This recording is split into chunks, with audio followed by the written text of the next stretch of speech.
আমরা এখনো অপেক্ষা করতেছি। আসলে ঠান্ডায় টিকতে না পেরে এখন এই যে আগুন ধরাচ্ছে এখানে। হ্যাঁ? আগুনের শরীরটা গরম করতেছে আর উপায় পাই না। এখনো আসলে যে গাছ কাটছেন উনি এখনো আসে নাই। এত সকালবেলা আসলে কিভাবে আসে? এটাও ঠিক। আম্মা বলছিল একটু দেরি করে আসার জন্য, একটু দেরি করে আসলে অবশ্যই ভালো হতো। আমার তো আবার ঘুম পারলো। হুম, আসলে চিন্তা করলাম যে তুই ঘুমায়ে যাই, পরে কিন্তু আজকে আর আসতে পারবো না। আমরা কিন্তু অপেক্ষা করতেছি, অলরেডি পরিষ্কার হয়ে গেছে এখন। হুম, যখন আসলাম তখন একটু অন্ধকার ছিল, এখন কিন্তু বেশ পরিষ্কার। পরিষ্কার হয়ে গেছে কিন্তু রসের কিন্তু চিনি রসালা এখনো আসে নাই যে গাছ কাটছেন। এখানে কাটছে, অনেকগুলো গাছ কাটছে ভিতরে সহ। এই জন্য আমরা অপেক্ষা করতেছি এখন আগুন লাগায় ধইরা। হ্যাঁ,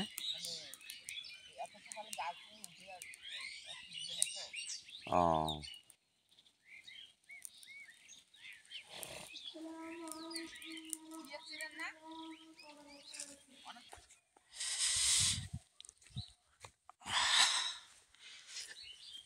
ও মাই গড, দেখেন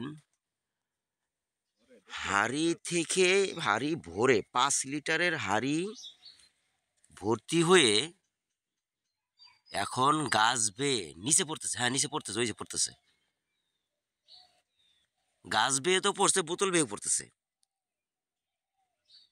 চিন্তা করেন কত রস এখানে হয়। মানে এই 5 লিটার ভর্তি হয়ে গাছ বেয়ে এখন, আমি একটু জুম করে দেখাবো, এই দেখেন গাছ বেয়ে এখন নিচে পড়তেছে রস। 5 লিটার কিন্তু ভর্তি। এই যে এই যে পড়তেছে দেখেন।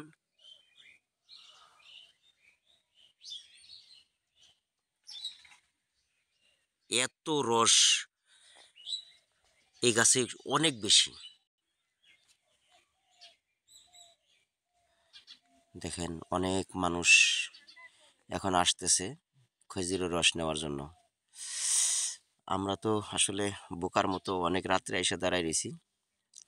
এখানে দেখেন এরা মাত্র আসছে, আরো আসতেছে, এই দেখেন আরো আসতেছে। এই যে এই দেখেন, খেজুরের রস নেওয়ার জন্য অপেক্ষা করতেছে এরা রাস্তায়। খেজুরের রস নেবে, এক একজন ভাণ্ড নিয়ে আসছে। আমরা তো খালি চলে আসছি, এরা ভাণ্ড নিয়ে আসছে। এই গাছগুলা যে কাটছেন ওনার নাম হলো জগৎ ঠাকুর। জগৎ ঠাকুর নামে উনি পরিচিত। ওই জন্য জিজ্ঞেস করলাম, উনি বললো যে জগৎ ঠাকুরকে ডেকে আনার জন্য। জগৎ ঠাকুরকে পাবো কোথায়? ওনার বাসায় আছে জগৎ ঠাকুর। দেখি, অপেক্ষার পালা এখন, কখন আসবে। চিহ্ন তো বটেই। কিসে? হ্যাঁ,